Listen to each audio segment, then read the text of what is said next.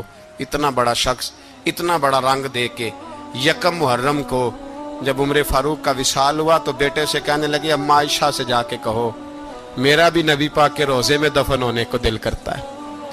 ایک قبر کی جگہ ہے اماں جی نے اپنے لیے رکھی ہے, بخاری ہے بخاری. حضرت عائشہ کے پاس صاحبزادے گئے, کہنے لگے اماں جی عمر کو زخم لگ گیا ہے, حالت بڑی پریشانی والی ہے. وہ کہتے ہیں اگر اماں اجازت دیں. سید عائشہ رو پڑی, فرمانے لگی کہ وہ اپنی قبر کی جگہ تو نہیں نہ کسی کو دیتا, پر عمر نے کمال ہی بڑا کیا. اسے کہو جاؤ گنبد خضرا میں قیامت تک جو مصطفیٰ پہ اور ابو بکر پہ سلام پڑے گا وہ تجھ پہ بھی سلام پڑھ کے جائے گا. جاؤ میں نے جگہ دی. اور اگر آپ نے ابھی تک ہمارا چینل سبسکرائب نہیں کیا تو فوراً سبسکرائب کیجئے, ساتھ ہی بیل آئیکن پر کلک کریں تاکہ مزید آنے والی ویڈیو ہیں وہ آپ کو وقت پر ملتی رہیں. اللہ حافظ.